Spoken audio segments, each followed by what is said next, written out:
Underdog Fantasy is the fastest-growing fantasy app and easiest place to play fantasy sports. Just jump on UnderdogFantasy.com or download the app, draft your team, and that's it.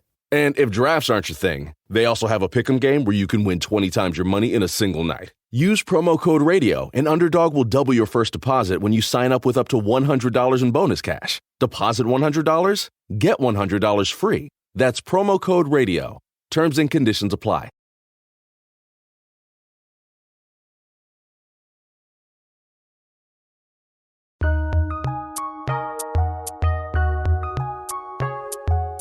Welcome to the Fantasy NBA Today podcast.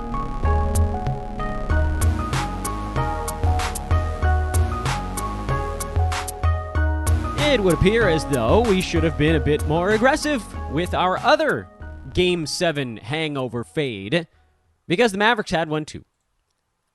And now we've seen it, and now we remember, while everyone else forgets.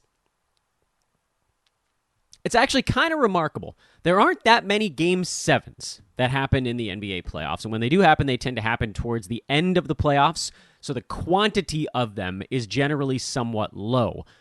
But when you get there, it almost always happens. Now, the thing that almost always happens is that the team coming off a 7-game set is just not ready for the next team. They've been game planning for one opponent for 2 straight weeks. It's the only thing they've worked on for 2 straight weeks.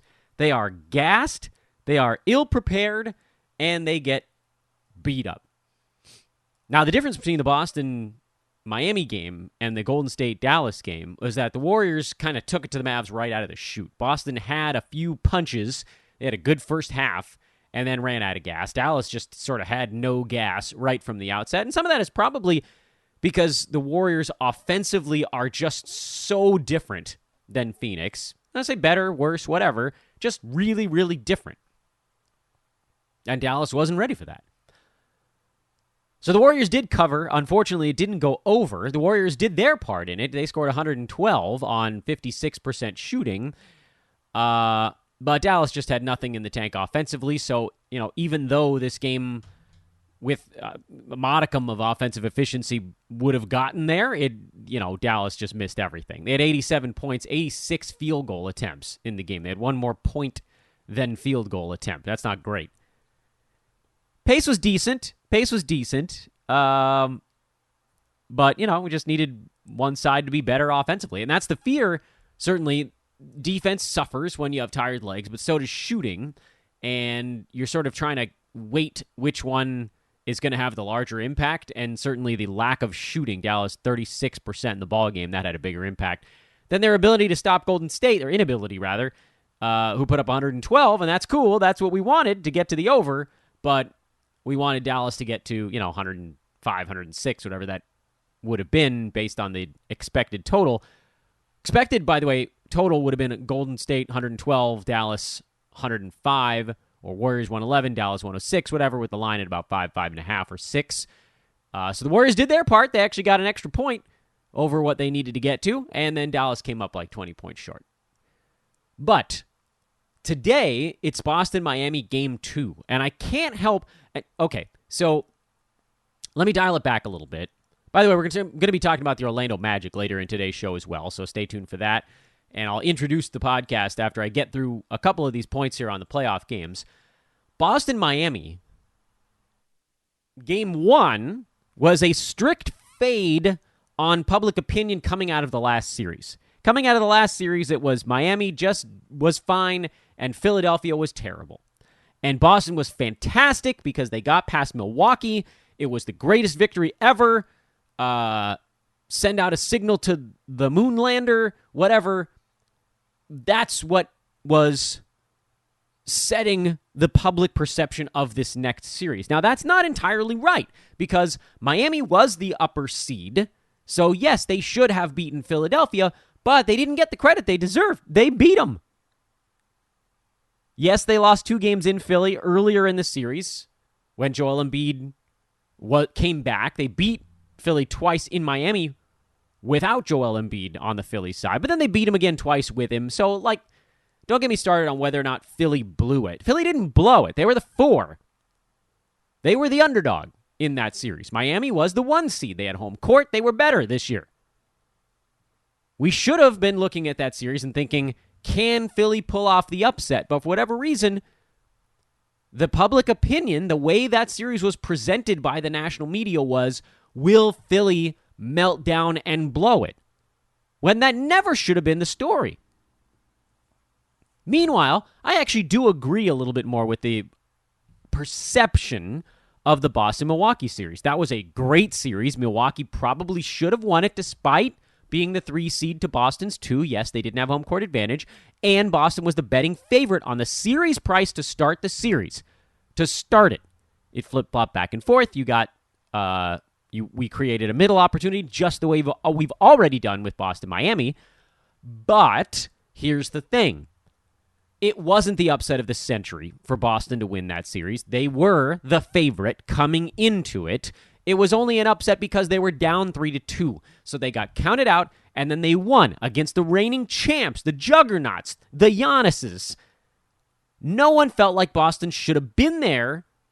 Even I thought from the outset it was weird to see Boston as the favorite when it seemed like so many folks had written them off. I thought Milwaukee was going to win the series, and when they were up 3-2, I definitely thought they were going to win it. But as we've talked about on the show, if you can set up a middling opportunity, you do it. So we did. Great. It worked out for us. I was wrong on who won the series, but we won money anyway. That's pretty cool, to be wrong and still come out positive. That's what you do when you're a long-term bettor. You're not going for the big swing. You're going for wins. It's pretty cool to be wrong and still win, which is what we did because we knew what the series was going to look like. We played the 2-week, it's not that long, I guess. But instead of the very short term, we went for the medium term. All of that background to say that coming into this series, there was this perception that Miami had skated by with 2 very easy series. Atlanta, yeah, you could argue that was a pretty easy one. Philly, that wasn't an easy series. Joel Embiid is a very, very good basketball player. And even if James Harden isn't old James Harden, he did kind of wheel Philly to 1 win in that set. And it took Miami 6 games to get past a pretty good Eastern Conference team. Did Boston have the harder path? Yes. Brooklyn in the first round, Milwaukee in the second round. That's harder than Atlanta, Philadelphia. But Boston was the 2 seed for a reason. They were a good team that was always going to be kind of a dead heat with a team like Milwaukee. So coming into this series with Miami, we saw the lines move in the direction of a Boston type of ball game. Everybody felt like Boston was the team that was coming in hotter or better or whatever it needed to be, and everyone immediately forgot the toll that a 7-game series takes on a team. That's the end point of all of this. We saw it again. We saw it with the Nuggets multiple times, if I'm not mistaken, in the bubble. There aren't that many 7-game series, but when you get them, the team coming out of that series tends to get an inordinate and disproportionately large amount of betting love because people felt like they just conquered the mountain and they are now unstoppable. When in reality, that team's ready to fall on their face for 2 days before picking themselves up and coming back again. It's very common for a team coming off a 7-gamer going up against a really good next opponent to lose game 1. And it happened twice here. 1 game went over, 1 game went under. Both times, the tired team gave up more points than the line would have expected them to give up. So that stuck true. The thing we did get was that Boston actually scored 107. They didn't even need to. Miami scored 118. Boston only needed, 85, 86 points for that game to hit the over? That total was super low.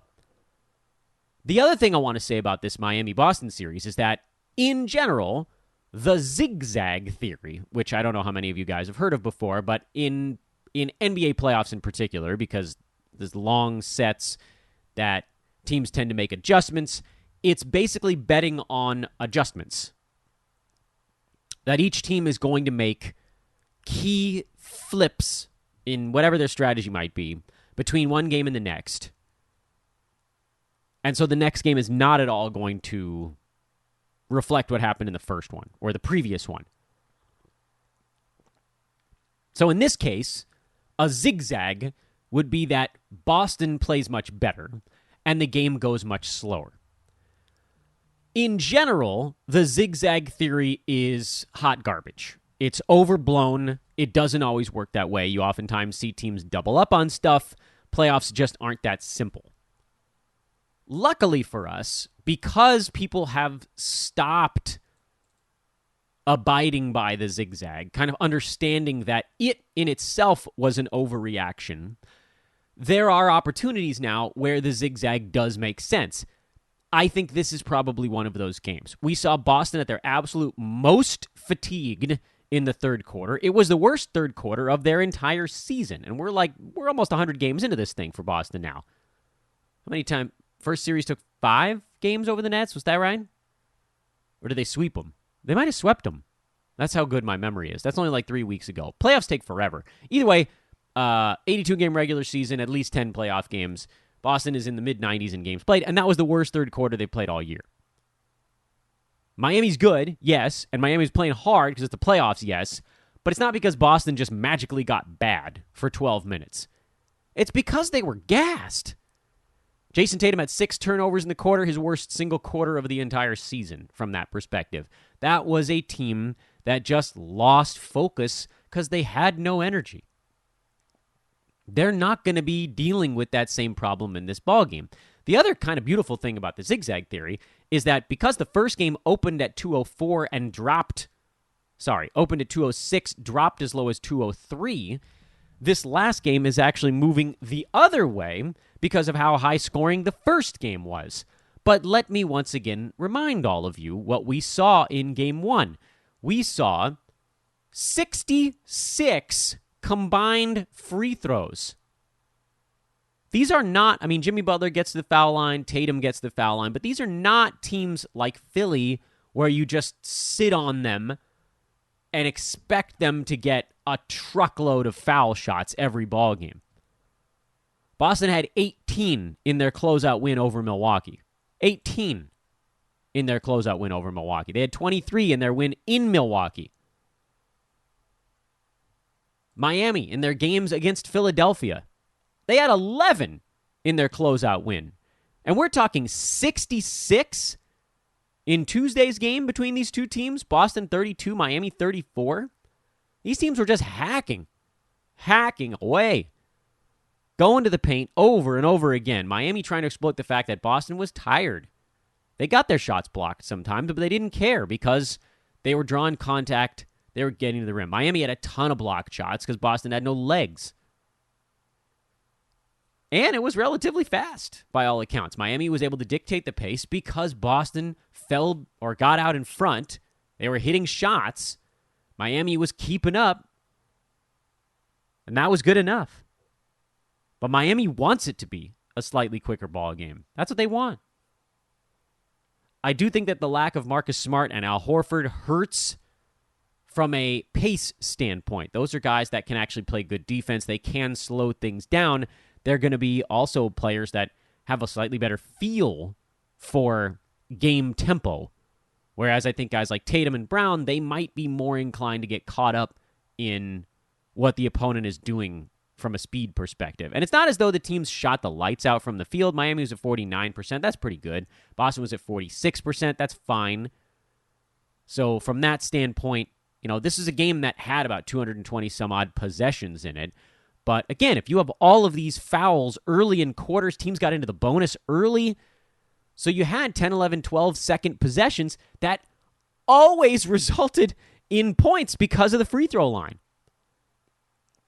Jimmy Butler went 17 of 18 at the foul line. Miami shot 88% at the free throw line. They were fantastic other than PJ Tucker missing 2. I think they missed 4 as a whole team. PJ had half of those. So that game was a pretty goodly outlier. I would look for Boston to have a really nice performance here. I don't know if they're going to win outright. I don't even know if they're going to cover. I just think it's going to be a really close ball game. And I think it's going to be a good deal slower. So I would lean to the under in this one because it moved up and now it's starting to come back down a little bit.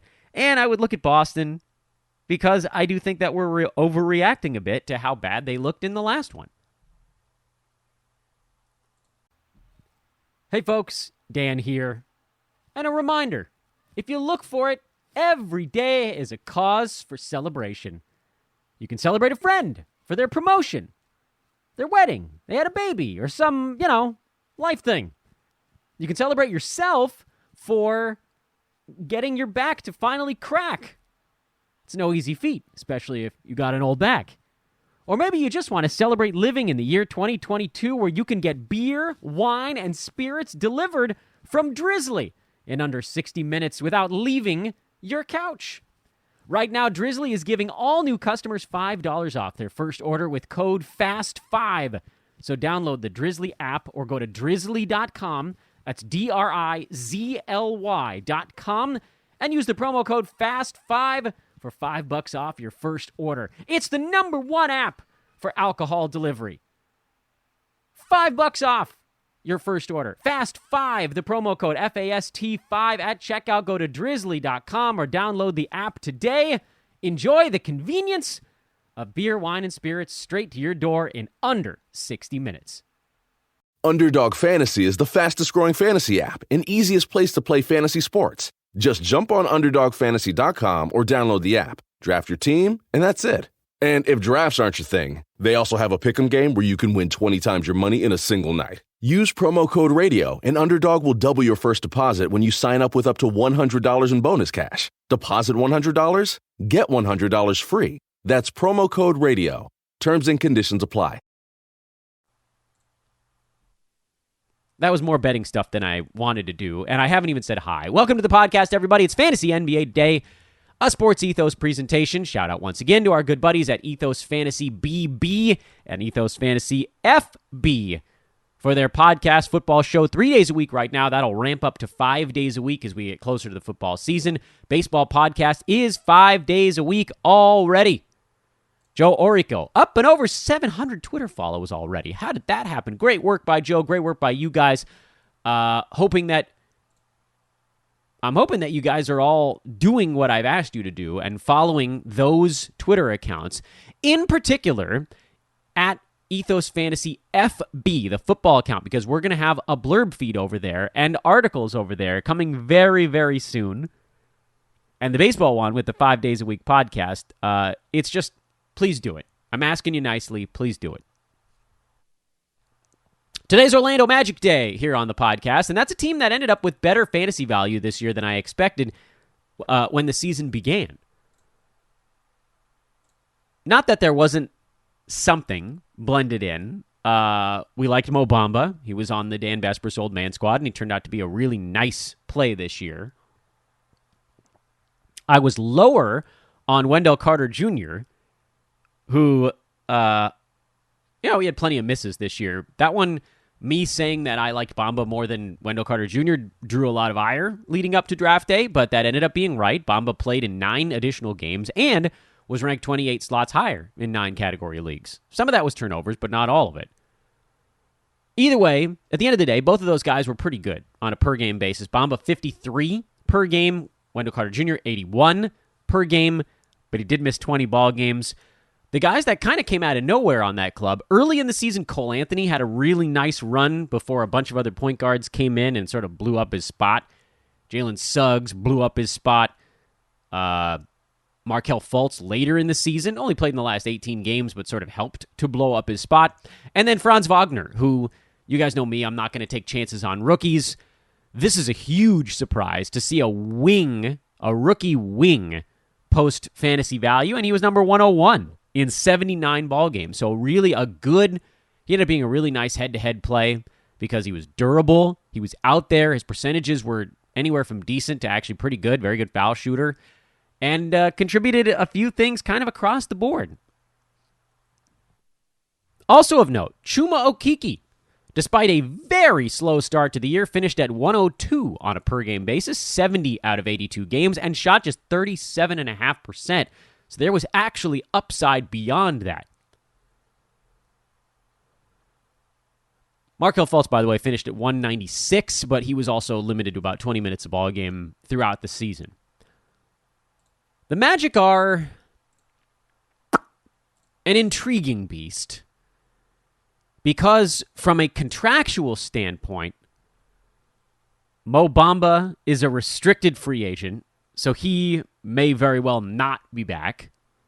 Gary Harris and his $21 million are coming off the books.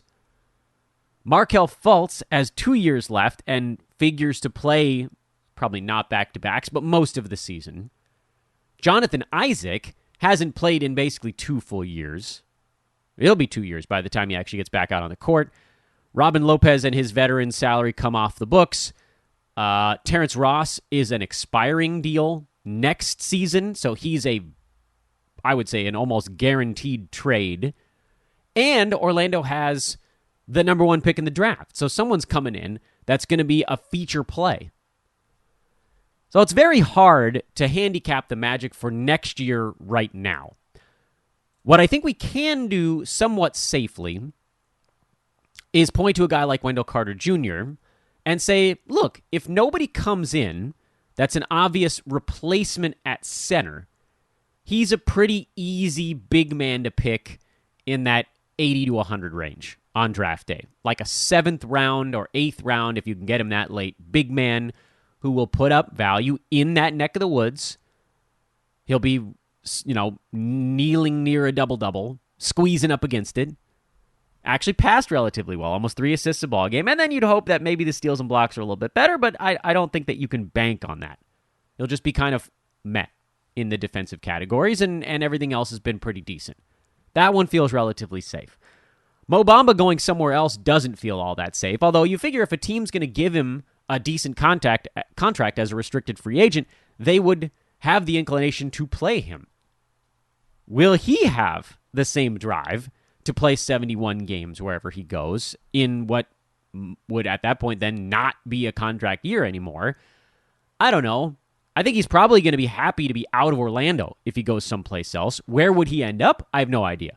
What team wants to sort of take a shot on someone who hasn't really proven themselves to be a guy that positively impacts the game more than like once a week? Despite good fantasy numbers, he wasn't a massive positive impact play, but he can block shots, he can guard the rim, he can stretch the floor. He has an interesting skill set. Someone's going to take a shot on that and then hopefully give him 24, 25 minutes a ball game because he would be a fantasy asset wherever that ends up being.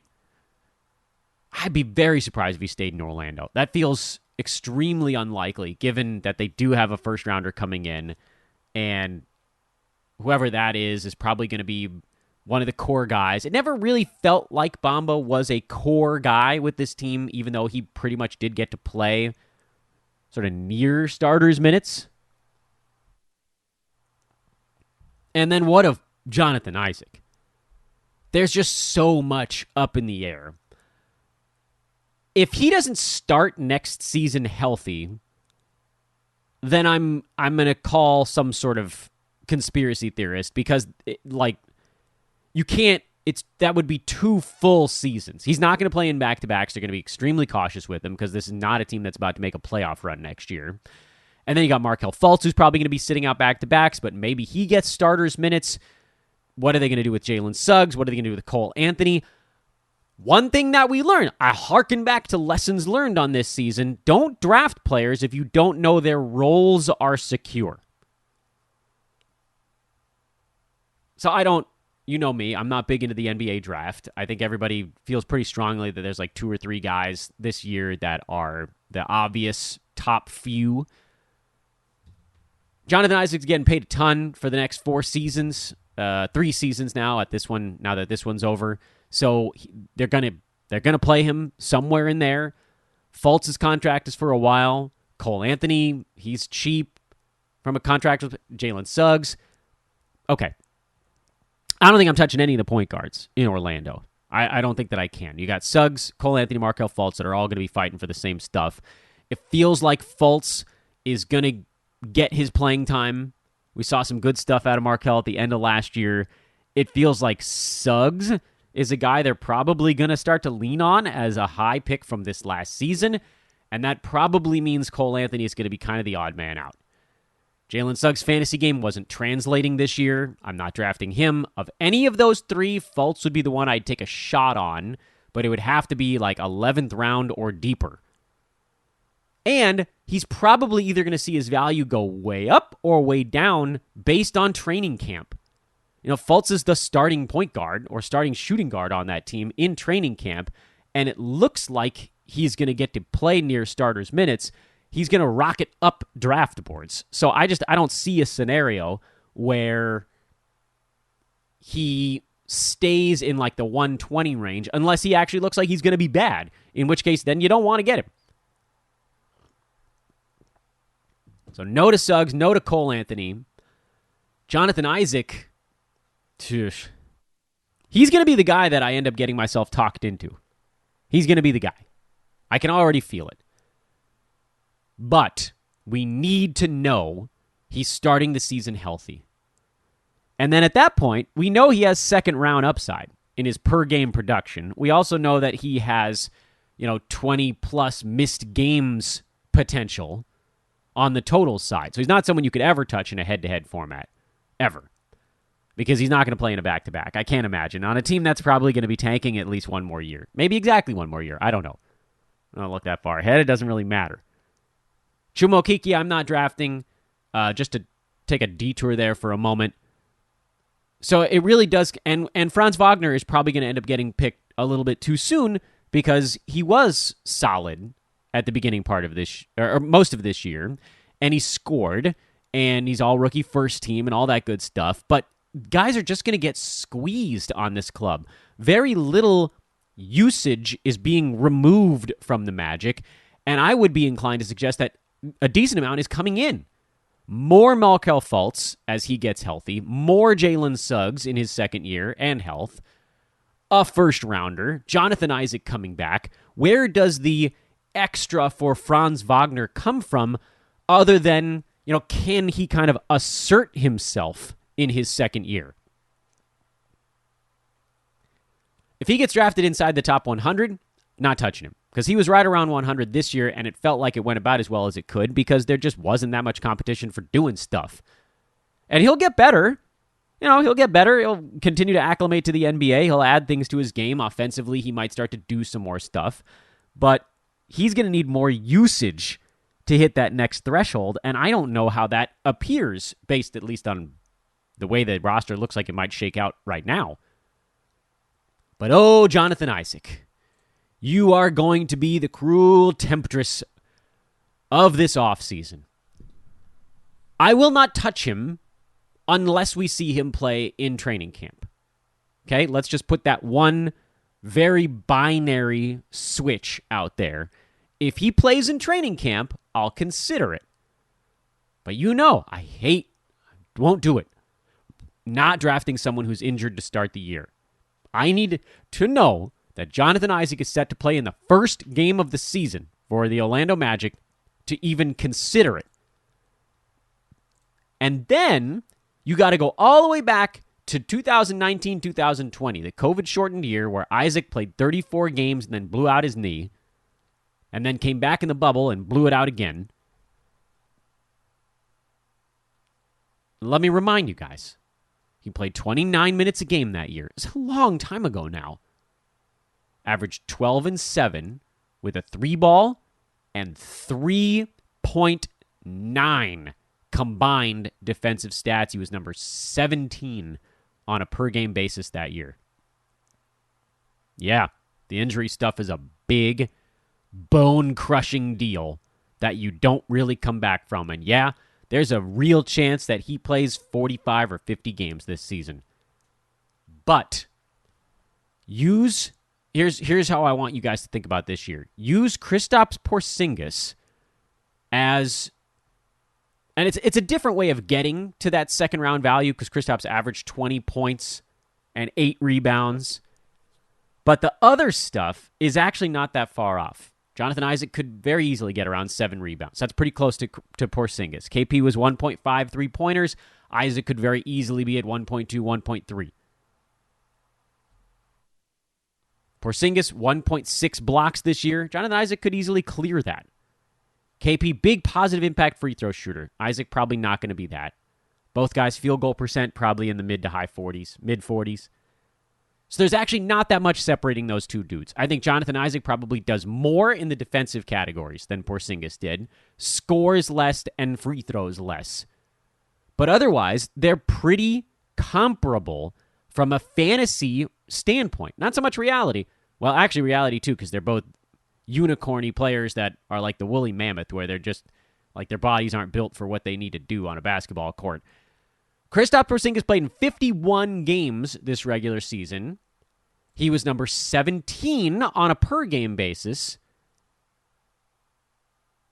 And he was in the 50s by totals. I think there is a very real chance that Jonathan Isaac plays in 51 games this year, is a second-round value on a per-game basis, and a fifth-round value by totals. So if you're looking at him from a roto standpoint, 5th round is where you're looking if you're going to take that shot. Anything later than that, I think I would actually consider it. But again, if and only if. By the way, I think it was actually early 50s by totals, by the way. So closer to late 4th, early 5th than late 5th. That does make a difference. But if and only if he is scheduled to play in Orlando's season opener. That's it.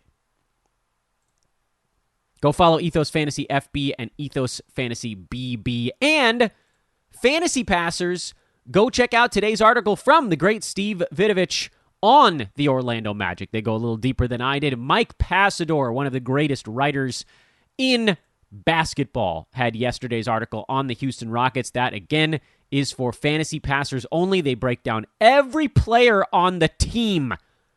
They are awesome. You're like, what can I get out of a season in review article? I beg of you to go check one out.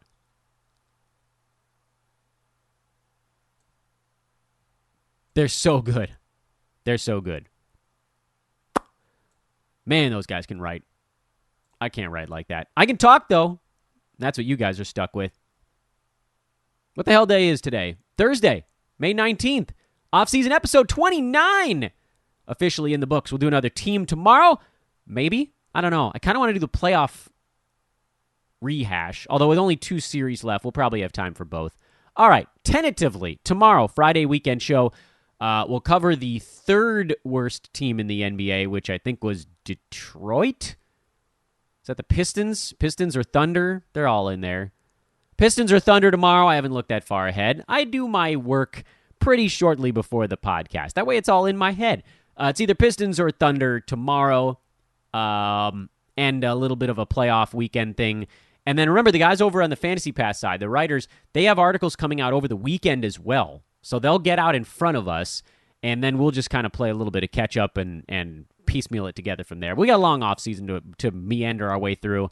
As once again, we put a delightful little bow and flower on the top of off-season show 29. I am Dan Vespers for Sports Ethos, Ethos Fantasy BK, at Dan Vespers on Twitter. Have a great Thursday, everybody. We'll wrap up the week tomorrow.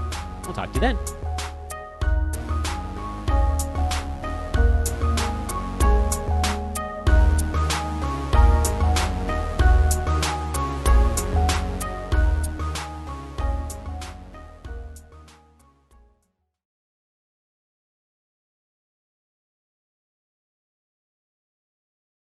Underdog Fantasy is the fastest-growing fantasy app and easiest place to play fantasy sports. Just jump on UnderdogFantasy.com or download the app, draft your team, and that's it. And if drafts aren't your thing, they also have a pick'em game where you can win 20 times your money in a single night. Use promo code RADIO, and Underdog will double your first deposit when you sign up with up to $100 in bonus cash. Deposit $100, get $100 free. That's promo code RADIO. Terms and conditions apply.